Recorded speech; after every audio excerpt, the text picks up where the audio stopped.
Hello and welcome to the Be Better podcast. My name is Harrison Orr. I am your host, and this podcast is for anyone that just wants to be better in life. And being better isn't about being bad to begin with, right? I work with countless guys that are in that space where I'm in this pain, I'm being reactive to what I want to change, and then they go through making changes. They lose some weight, they handle their stress a bit better, they get on top of their finances, and then they get to that place where, cool, I'm not in that much pain anymore, and then they get complacent. And so I want to help you guys to make sure that you don't get to that complacency, go back to that pain, and then have to be reactive again. You can get to that place out of the pain and continue to grow, so you're constantly looking for ways to be better. You're being proactive in ways to be better. And so this podcast was formerly known as A Man's Reality, where I was kind of documenting my journey as a father, as a business owner through life, in the hopes that if you're listening to this now or in the future, that eventually you would be able to kind of take some of these lessons and skip the scar. You can take the lessons from myself, from the lessons that I've learned through the clients that I've coached, and be able to implement the lessons from that so that you can avoid those painful experiences yourself, and then hopefully, skip the time, the pain, the effort, and move through life faster. And so the reason for the change was because I felt like under that banner of A Man's Reality, it was very much a documentative style of podcast. It was very limited. I felt limited into just myself. But recently, I've been on a few podcasts as a guest, and I've actually loved that experience. I loved connecting with other people, having a conversation about cool things, and I found that extremely energizing, invigorating, and really exciting.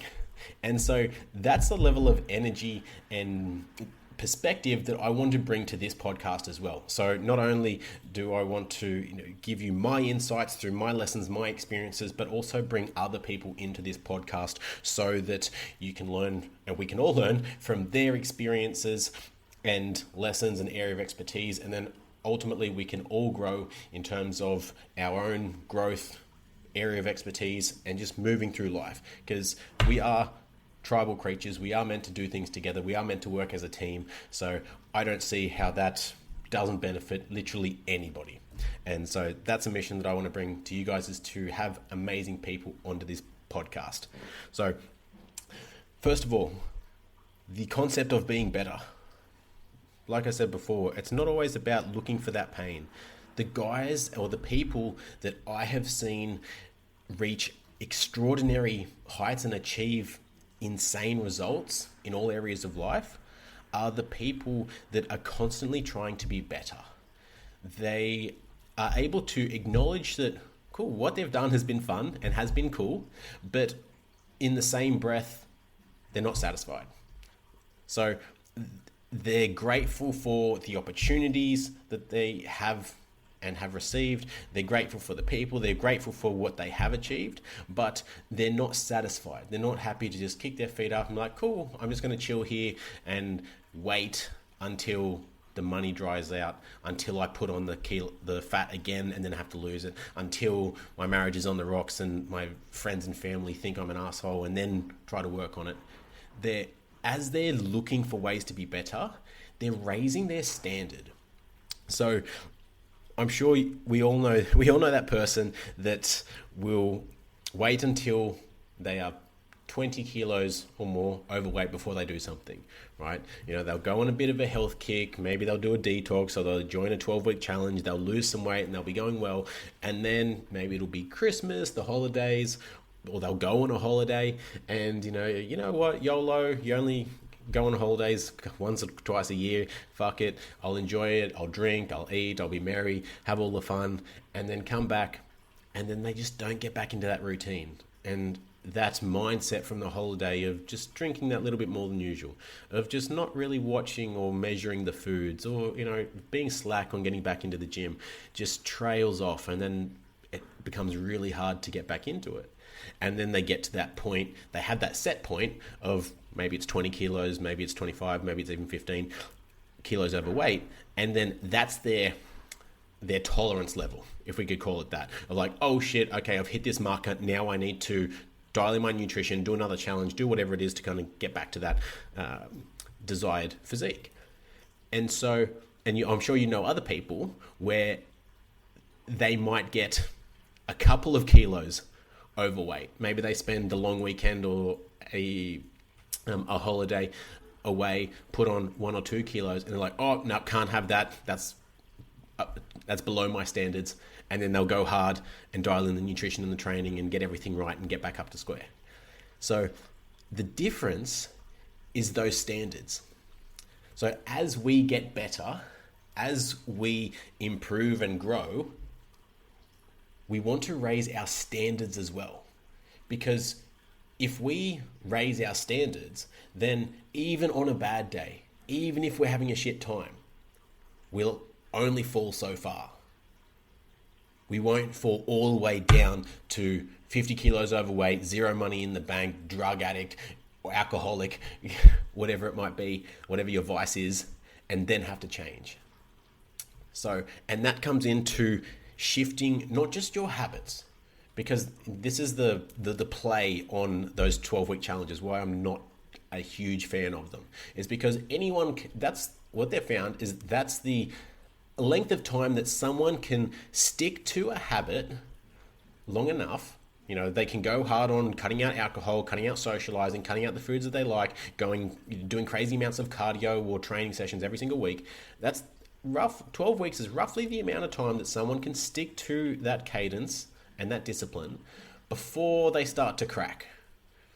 And so, because there's that end goal in sight, that timeline, people are able to stick to that. But then as soon as that 12-week hits, oh, thank God I can drink again. I can go out and get fucked up. Oh, thank God I can go back to eating chocolate again or having pizza on a Friday night, whatever your indulgence is.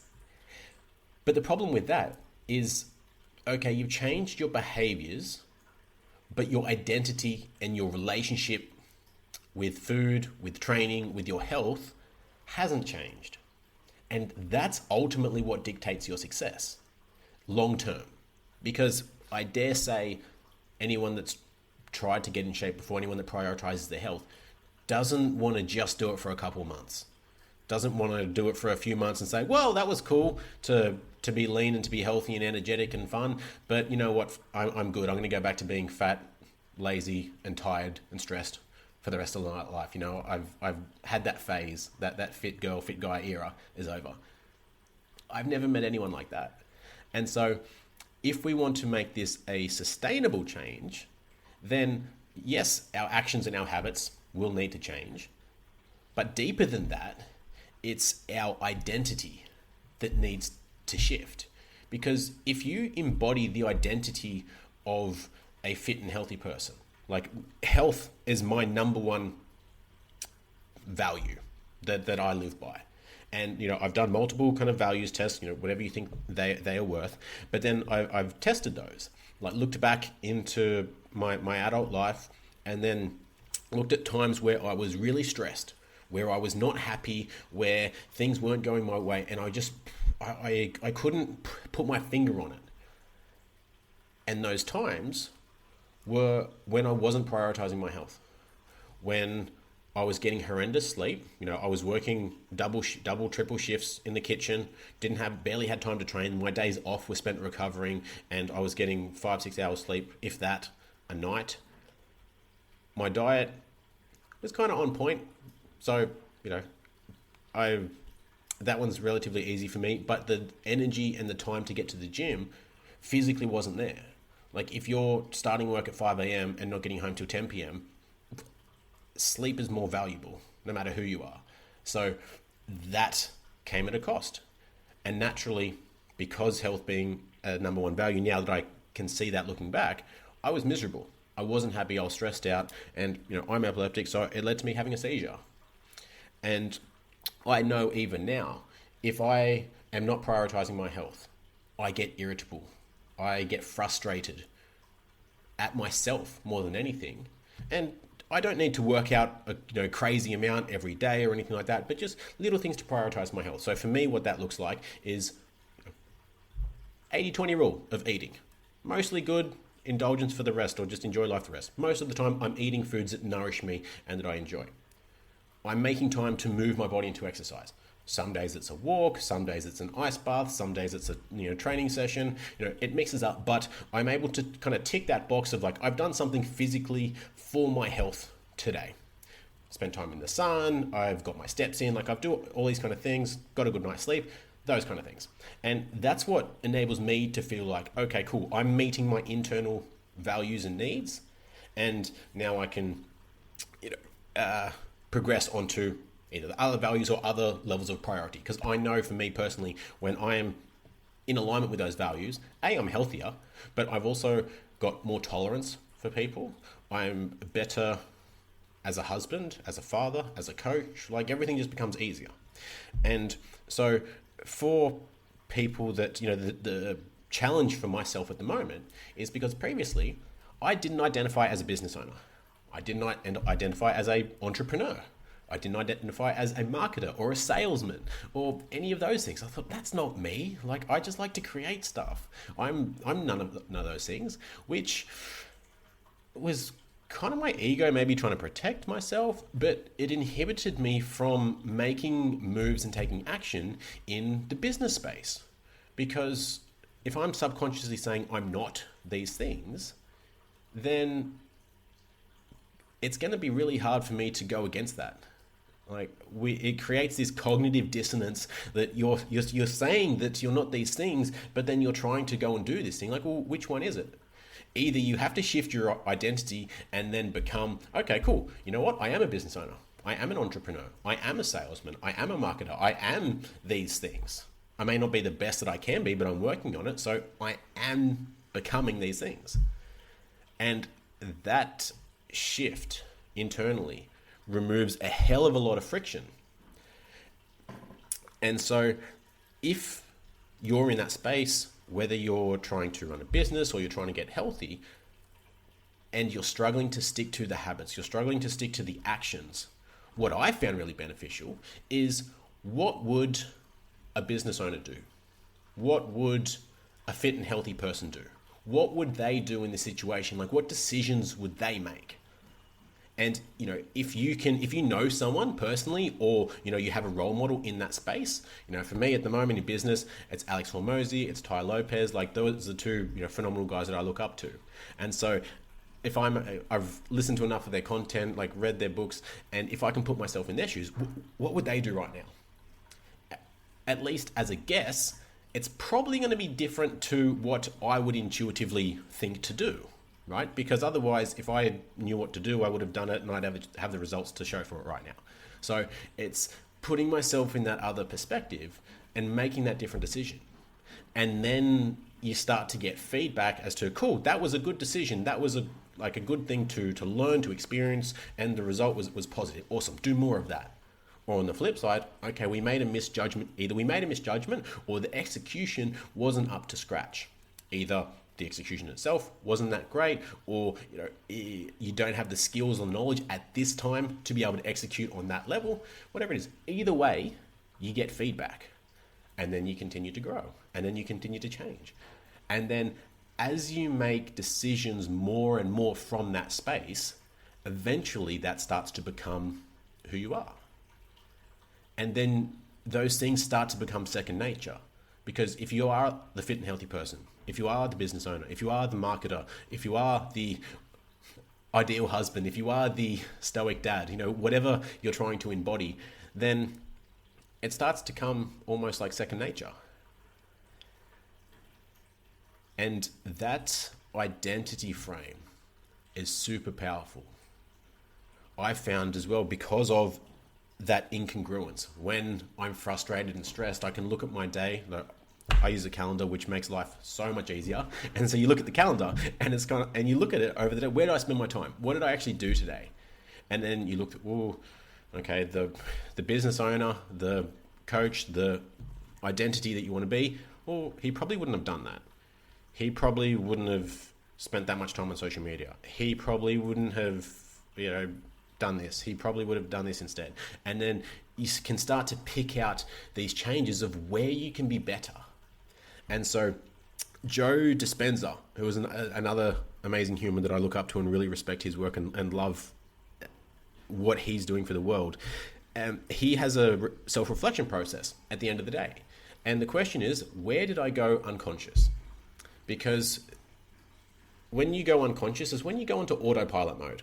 You know, I'm sure we've all been in that situation where you're driving home from work or from training or from somewhere, and you do it every single day, or just about. And then you're off in la la land. Maybe you're singing a song that's on the radio, or you're playing, or you're just thinking about the stressful day, or you're just mentally somewhere else. And then you just pull into your driveway and then have this realization of, how the fuck did I get here? I honestly don't remember driving that last 20 minutes. And it just completely escapes you. And so we go into those zones so often throughout the day because we do so many actions that are the same as yesterday. And it would be very cognitively demanding for our brain to be highly alert at all of those stages. Think about when you brush your teeth, when you wash yourself in the shower, when you dry yourself, when you do all these little things that you do just about every single day. You know, the way that you greet your partner or your kids in the morning, or when you get home from work. If it's the same every single day, you tune out naturally. And so those are the times often where we default to yesterday's and the day before's pattern.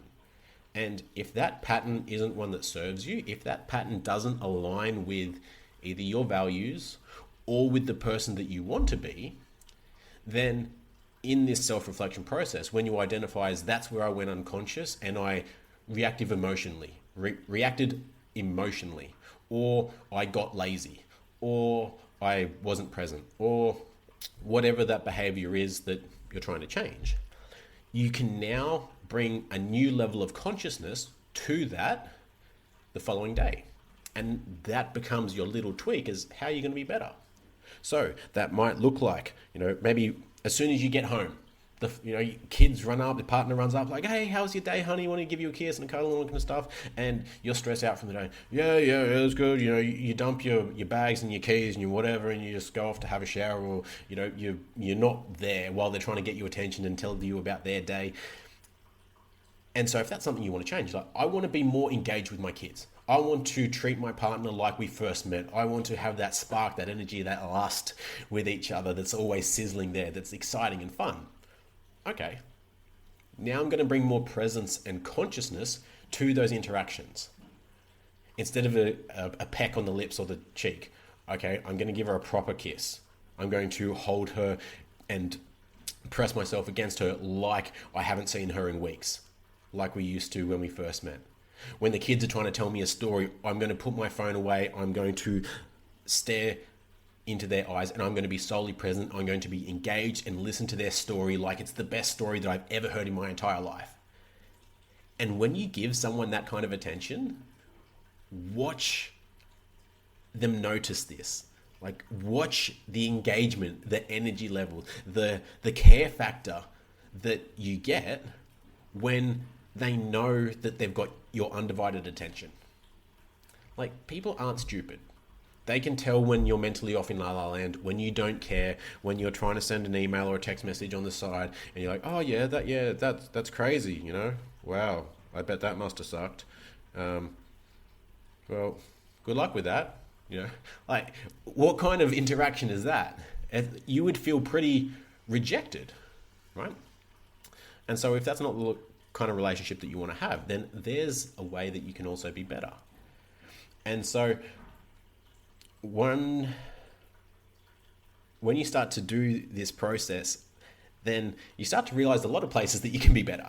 And if you're someone that experiences a lot of overwhelm, if you're someone who experiences a lot of anxiety or self-worth issues, then I want to pre-frame this with this journey, first of all, will never end. It doesn't matter if you're homeless, if you're Elon Musk, this same process will work for ways that you can be better. And so that's the beauty of it. No matter where you're at in your journey, this can be a useful tool. But the caveat here is introducing gratitude as well. Just because you're not as good as you want to be doesn't mean that you're a bad person. Doesn't mean that you're worth any less. doesn't mean that you're a shit human, right? Identifying these places where we want to be better is not intended for us to be, oh, well, I'm shit at this, I'm bad at this, I'm not good enough at this, I'm dropping the ball here, and identify all these weaknesses. It's like, no. It's like, where do I want to be better? Because I'm driven for growth, because I want to see what my potential really looks like. Because I know when I'm a better person, I'm a better dad, I'm a better husband, I'm a better coach, I'm a better human in general. And then so that radiates out to everyone that you interact with, which is pretty cool. And so focusing on the growth and the potential instead of, well, you're not good enough, you're shit, you're all these things, and you'll never be good enough. Like, that's not helpful. And so I've got plenty of frames around finding what is helpful in the way that we view these things, but I really hope that helps, because when we identify that we can be better, where we want to be better, and also why it's important for us to be better, right? Because there's no point just saying like, oh, I could be better at this, this, and this, because my wife tells me we don't have enough sex, because, she says that we should have $1 million in the bank by now, because I see on social media that everyone and their dog is earning 7 figures a month and I'm just left behind, and because this, that, and judging where you need to be better by other people's standards. That's not helpful. Because if it doesn't mean anything to you, then one of two things will happen. Either you'll put the energy in to make this change, achieve the thing, and realize, you know what, I actually don't care about being better in this thing. Like, I actually don't care about being an amazing violin player. That does nothing for my life, for my fulfillment, for my purpose, for anything. That's like not the intention. Or you'll try and put effort into making this change and then give up because it'll be hard, and you'll realize that actually I don't even care about this. Why am I going through this hard thing? Why am I suffering? Why am I putting all this effort in for something that I actually don't really care about? And so bringing in that meaning of, cool, why it's important to you. That can be as shallow or as deep as you want it to be. But when you do things for your reasons, then you own the decision. Naturally, as humans, when things don't go our way, we want to be able to blame somebody else. We want to be able to say, well, it's your fault this happened. You did this. I did this because of you. How many times have you had a partner say to you, I did this for you. You're so ungrateful. I went out of my way for this. I did this for you, for you, for you, for you. And maybe it was something that you never asked them to. And maybe the result or why it didn't work out wasn't anything that had anything to do with you either. And because there's that internal safety net, really, of, if this doesn't work out, we can blame someone else. We can say it's because of them and it's your fault that this didn't happen. It's not helpful. Like, blaming somebody else doesn't get you the result that you want. And so when we make whatever decision it is, I'm making this because I want to, because of XYZ reason, because this is important to me, because I want to do this thing, because I just like this thing, or I just want to have that result. Awesome. I'm doing it for me. And okay, that might benefit other people, but if it doesn't work out, I'm not there to then blame, well, we did this because of you and it's your fault. You should have done this. You know what? I should have listened to myself and said, no, I should have done this. I should have done that. And that's a very victimhood mindset. It's very toxic. So we don't want to be in that space. So I'm going to wrap it up here. I hope this was helpful as an intro to the Be Better podcast. If there's anything you'd like me to cover in ways that we can be better, then please drop me a note. I would love to connect with you. First of all, thank you for listening to this first episode of the Be Better podcast. My name is Harrison Orr. I appreciate your attention, your most valuable resource. Have an incredible day, and I'll see you guys next time.